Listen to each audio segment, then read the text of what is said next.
Parliament ఎన్నికల్లో మల్కాజ్గిరిలో ఎగిరేది కాంగ్రెస్ జెండానేనని నిర్మాత బండ్ల గణేష్ అన్నారు. ఈ స్థానం నుంచి ఎంపీగా పోటీ చేసేందుకు ఆయన శుక్రవారం దరఖాస్తు చేశారు.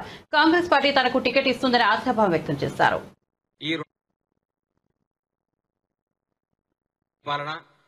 తెలంగాణ ప్రజల హృదయాలు దోచుకున్న తీరు, తెలంగాణలో ఈ సస్యశ్యామలమైన ఈ పరిపాలనలో అంతా సంతోషంగా ఉన్నారు. అప్పట్లో చరిత్రలో ఉండేది పాండవులు ఎక్కడుంటే అక్కడ అన్ని శుభాలే జరుగుతున్నాయి, మంచిగా జరుగుతుంది, అన్ని బాగుంటాయి అనే చిన్నప్పుడు మేము చరిత్రలో చదువుకున్నాం. అది ఈ 60 రోజుల నుంచి జరుగుతుంది. ఇద్దరు కలిస్తే మాట్లాడుకునేది కాంగ్రెస్ పరిపాలన గురించి.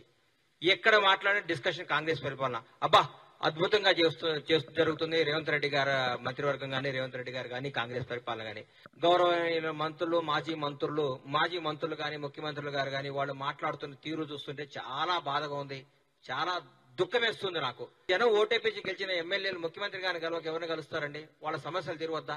వాళ్ళ సమస్యలు సాల్వ్ చేసుకోవద్దా? ప్రజలకు వాళ్ళు సేవ చేయొద్దా? వాళ్ళు కలవద్దా? వచ్చి ఓన్లీ తెలంగాణ భవన్లో కూర్చొని మీటింగ్లు చెప్పుకోవాలి, వెళ్ళిపోవాలనా? ప్రభుత్వాన్ని తిట్టాలనా?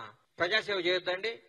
గాలికి వదిలేయాలన్నా జనాన్ని? మిమ్మల్ని నమ్మి ఓట్లు వేసిన వాళ్ళని గాలికి వదిలేసి మీరు పట్టించుకోకుండా మీరు ఊరికే రేవంత్ రెడ్డి గారు అజ్జేయట్లేదు, రేవంత్ రెడ్డి గారు ఇచ్చేయట్లేదు, కాంగ్రెస్ ప్రభుత్వం ఇచ్చేయట్లేదు, అనవసరంగా ఎన్నుకున్నారు, తప్పు చేశారు, అది ఇదని మీరు మాట్లాడుకుంటా మీకు ఉష్ణాయసం తప్ప 5 సంవత్సరాల వరకు ఎన్నికలు రావు, ఇబ్బంది లేదు. రేపు జరగబోయే పార్లమెంట్ ఎన్నికల్లో కూడా బ్రహ్మాండమైన సీట్లు గెలిచి రాహుల్ గాంధీ గారిని ప్రధాని చేయడానికి మా కాంగ్రెస్ కార్యకర్తలందరూ, తెలంగాణ ప్రజలు సిద్ధంగా ఉన్నారు. మల్లారెడ్డి గారు అంటాడు, మాట్లాడితే ముఖ్యమంత్రి గారిని ఎట్లా పడితే అట్లా కామెంట్ చేస్తున్నాం. ముఖ్యమంత్రి గారు అంటే గౌరవి, ఆ పదానికి గౌరవి. రేవంత్ రెడ్డి గారిని ఏకవచనం సంబోధిస్తున్నావు.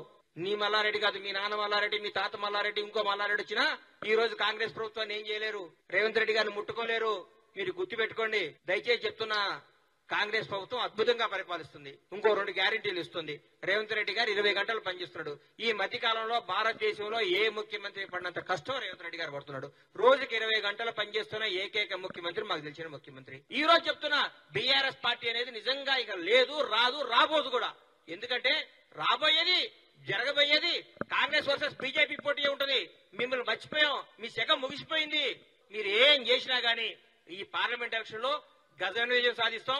ఈ 5 ఏళ్లు కాదు, ఈయన చేసిన అద్భుతాలతో వచ్చే 5 ఏళ్లు కూడా మేము సగర్వంగా తెలంగాణ ప్రజలను ఓటడిగి ఇంకొకసారి మళ్ళీ అధికారంలోకి వస్తాం. మల్కాజ్గిరిలో కాంగ్రెస్ జెండా ఎగురుతుంది. ఎవరికి టికెట్ ఇచ్చినా బ్రహ్మాండమైన మెజార్టీతో గెలుస్తాను. నేను ఊరికి అట్లా మాట్లాడిన అందరిలాగా బీఆర్ఎస్ ప్రభుత్వం లాగా దుమ్ము దులుపుతా, ఎగురుతా, గంతేస్తా అని గెలుస్తాం. టికెట్ వస్తే గెలుస్తాం. కాంగ్రెస్ జాయిన్ చేసుకోదేమో ఆయనను, మేమైతే జాయిన్ చేసుకున్నాం. మా మంత్రి ఎందుకు ఇస్తారని మా దగ్గర మహానుభావులు బ్రహ్మాండ ఎట్లుందండి మా పరిపాలన. మల్కాజ్గిరి అంటే మల్కాజ్గిరి హైదరాబాద్ సిటీలో ఉంది. నాకు మల్కాజ్గిరిలో చేయాలని అప్లికేషన్ పెట్టా. పెద్దలు ఆమోదించి, అనుగ్రహించి, నన్ను